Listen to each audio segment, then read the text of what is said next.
Kyle here from allmediareviews.blogspot.com. Please subscribe if you haven't subscribed. Really appreciate it. Here to do another King's X review, the first official sort of release under their name, King's X, their debut album in effect. Oh, I forgot to compare. Well, I'll do it for this one. I'm going to try doing the comparisons for the year. Maybe I'll record that separately and chop it on. So, their debut album, after going from Sneak Preview and maybe some other names, and I'm going to learn maybe more about that in this book from Greg Prato, and The Edge. They were known as The Edge. I don't think that had anything to do with U2, though. They changed their name to King's X and it stuck. It's a weird name, but their debut album came out. I had it pulled up. The release date was in 1988. March 28th, 1988. I mean, they formed in 79. I mean, if you don't consider the Sneak Preview debut album, then really this was a 9-year in a coming release. A little bit like Revere from England. They took a long time before they put out their debut album. But their debut album, All the Silent Planet. Here's my copy. I don't know. Atlantic Records, signed to Atlantic. It was Megaforce, but Megaforce was probably an imprint or underneath. The first 4 albums, I believe. 4 albums or 5 albums came out. Or maybe it's 6. I think it's the first 6 actually came out on Atlantic. Because I think Ear Candy was the last one. Yeah, and then they went to Metal Blade. I'm not sure if the compilation the best of was, but... So, yeah, on Megaforce, it was... and they worked with... They started working with the guy... Sam Taylor. They were from Texas. They're from Missouri. They moved to Texas. I don't remember when they were recording this. I'll be versed more on that when I read the Greg Prato book about the timing of when they ended up in Texas. I think it was around the time they were going to record this.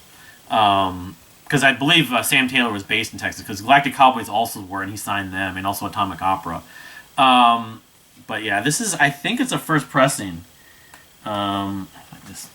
This tells, let's see, I got this on, I remember I ordered this from Europe.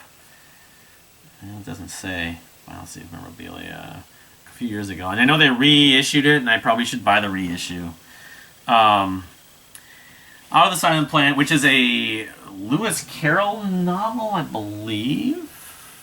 Yeah, let's see here. Oh, C.S. Lewis, not Lewis Carroll. I get the two of them mixed up sometimes. One did Alice in Wonderland, and C.S. Lewis. C.S. Lewis did the Chronicles of Narnia, so... Cool jacket with the guy's pictures and stuff. And you can see Doug, of course, is sporting the mohawk. But he's like, whatever he was, like 8 to 10 years older than the other guys, Jerry and Ty. Although Jerry and Ty aren't exactly the same age either. But King's X, of course, they had a 4th member live at one point, but there's just the 3 of them. They're one of the unique blend of, like, ZZ Top and now Muse. But they only had 3 members throughout their whole history. U2 had only 4 members. The Police had a very short career. And of course, yeah, this is all the lyrics and stuff. There's like artwork done on here. Of course, yeah, it had Doug. I think Doug signed this. Yeah, you can tell I bought this. This says 87. It was maybe like promos were released in 87. That's weird. The release dates are always tricky.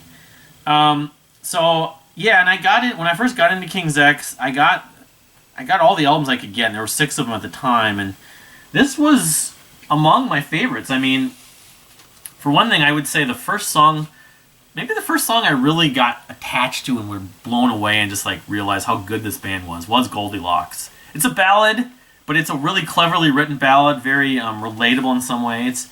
Being someone who's single, it totally fits, like, who is that girl all the way down there? I'd love to know her name, And it's a showstopper live. But so Goldilocks is on here. I remember talking to the guy at the record shows who had all the bootleg videos. He talked about, well, they're always going to... I'm going to see King's X. That's right, it was August I saw that. It was like, I was talking, I'm going to go see King's X. I was telling him, what songs are they going to play, you think? He's like, well, they'll definitely play Goldilocks. But then this album was just incredibly impressive. From... King and What Is This and Shot of Love. Those are like the other 3 sort of just absolutely just barn banger tracks. Those are staples. They could have never released another album that had those 3 songs plus Goldilocks, and they would have been fantastic. That would have been like Jeff Buckley's Grace. But then you add, like, In the New Age, Power of Love is really catchy. Wonder, that's got this great story, the dynamics on that. It's like a war. Should I go to the front? Should I go to the back? Should I pray or should I attack? Sometimes, but they did some time off of Ear Candy, but sometimes it's sort of talking about just emotions and stuff.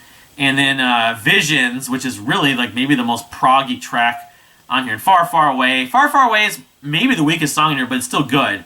Visions is a song they've done live. They did live probably the last 3 or 4 times I saw them. It's on the live album, Live All Over the Place, I believe. Hold on. Alright, so I'm just kind of getting on about this album. Yeah, it's just every song, I say Visions is very proggy. It's a very great song live. They became just a fantastic live band. They jam on it. And the note about this, especially compared to Sneak Preview with going forward, the detuning of the guitars and maybe Doug's bass, but at least that was very, I want to say revolutionary. Grunge, Mudhoney, you want to credit them for inventing grunge. Fine, I don't really care. All I know is that they existed, this band existed, going back to 1979. The detuning of the guitars, obviously that predates them in like blues and other stuff like that, but with rock music, really, as a notable sense, really wasn't, at least I've never seen it documented. I didn't show this. I got the CD book here, I forgot. And I don't think I ever bought the tape for this. I may have bought Gretchen on cassette, but very like less is more, this book. And this says 87, it's where they must have released it as a promo in 87. That would be something really hard to find, really valuable now. But I should go to Discogs. I wonder if Discogs has it. Like, I wonder if King's X. Just out of curiosity. There we go. Now, I'm not looking for the album, which I'll be talking about later. I'm looking for the band. Out of the Silent Planet. Yeah, every version on here is 88, so I don't know.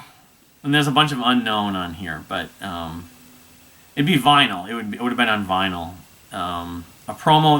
Promo says 88, so I don't know. But yeah, this is a terrific debut. Every song I like, and it's kind of less is more. Just yeah, copyright 1987, Jetty Dosa Music, ASCAP. Maybe they just got it licensed in 87. In this day and age, music performed by humans. Wild Silas Tompkin. It's got the Megaforce at the bottom there.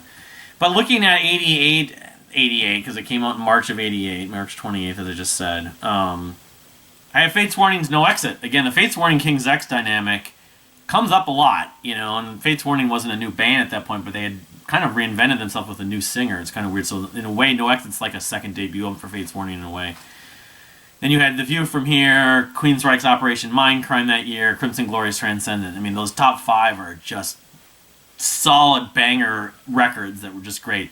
I love Crimson Glory's Transcendence. Then you have Nothing Shocking from Jane Diction, their studio debut.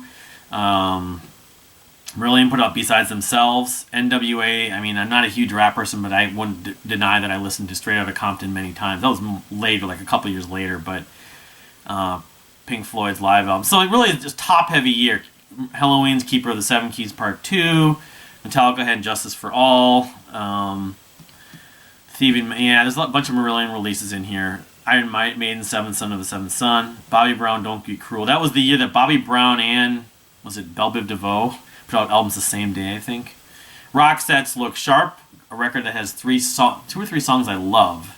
Pop record, of course. Rest in Peace, Murray Fredrickson. Yeah, it's kind of a top-heavy. Yeah, New Edition's Heartbreak.